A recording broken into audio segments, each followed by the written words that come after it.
So this is for balance. We had a request, this is done with individuals that have either gone through strokes or having physical therapy.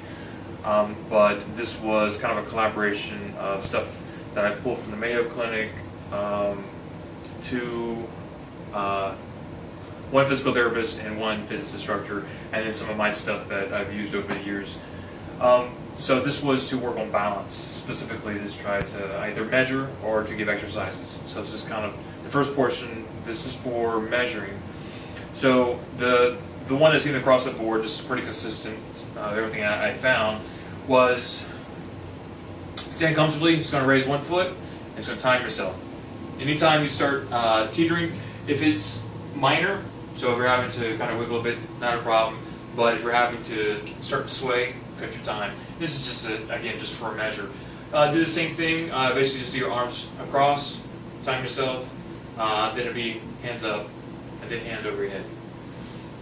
For this is just not including your vestibular, which is the, where your placement is of your body, your arms, your relation for your arms or your limbs to your body. But this is just for, just a good cut and dry measurement. The last piece, just sort of measure, is once you have everything up, try with the eyes closed, see how long it takes. Again, remember posture, remember your breath, remember to stay relaxed, keep your legs bent. So the exercises that I have. Stand on something elevated, basically stand on your heels, see how that works, check your timing. And again, just for practice, do the same thing with your toes. Your heels are fun because it usually hits muscles that most people walk when they're flat-footed on their toes. So it just gives the ability to give you a little more stability in muscles, stabilize the muscles. I'm fumbling with my words. Next exercise is just the placement of your foot. So pick a foot, bring it up. Typically done, 5 to 10 seconds. Do the same thing, bring it off to the side, 5 to 10 seconds, and then do it off at a 45 degree. What you'll do when you do this, kind of use your hands and play with as far as what positions you want to have them. To get a little better of a workout, try to find something that's a little less unstable when you're doing your leg raises or your foot raises. So a pillow is perfect. So find a pillow and then repeat the same exercises. You also can bring your foot behind. So it really is just to give yourself an opportunity to try and play with different things. And again, with the hand positions. The last piece for this to add is to change your head position. And this will play a little more with your inner ear and just do a different relation with your limbs. So you pick up, turn your head, hands out, however you want to do it. As you can see, I need to work on my balance. And the same thing, turn your head the other direction, but also look up, and again, play with your hands. And once you're comfortable with that, try a little bit with your eyes closed. If you want to try something that's just cut and dry, try to bring your knee up. This is much less to balance on one foot, but this is to bring your knee up and see if you can lower your leg down. This one is much more designed not to pick your leg up.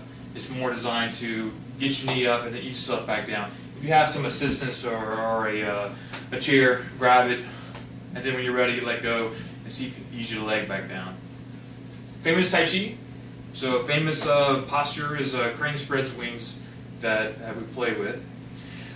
You're simply just going to bring one foot in front of the other. Okay, and your tightrope can be as narrow as you want, or it can be as wide as you want. But you want to pick one foot up and come up on your toes on the other one. So that way you have the ability to kind of move on both. When you do, you want to try to keep posture, keep your knees locked. And again, this is just an exercise to help strengthen up for your feet, and you stabilize the muscles for there as well.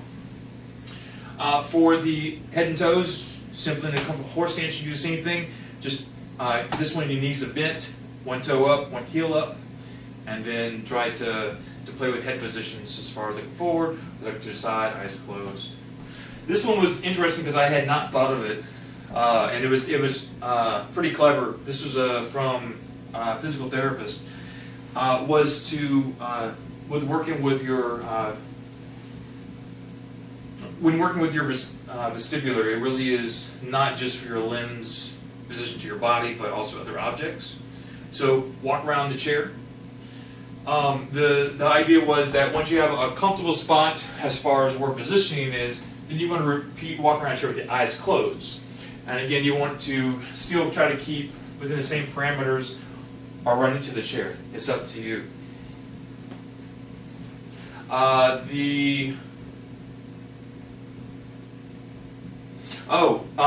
For this, do the same thing once you're comfortable going around. I gotta do it once with my eyes closed, so that way I can see if I can do it.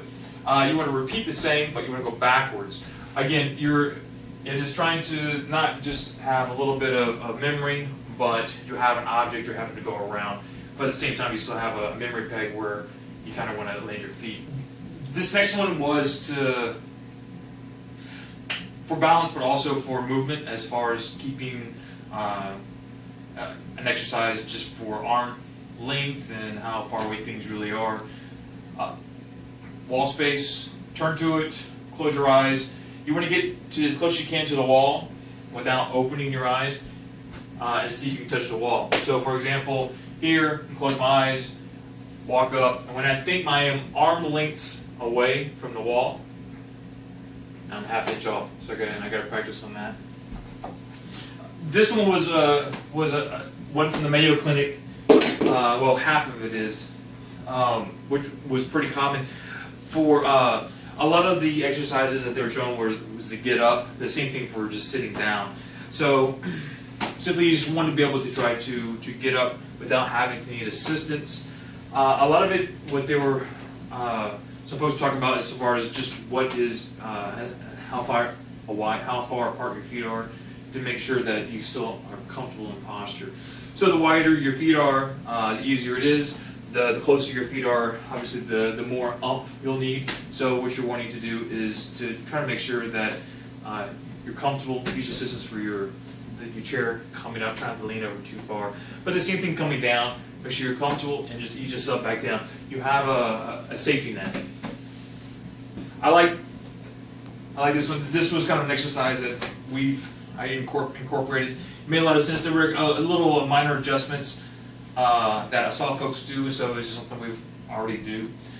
Comfortably just get in kind of a front lunge.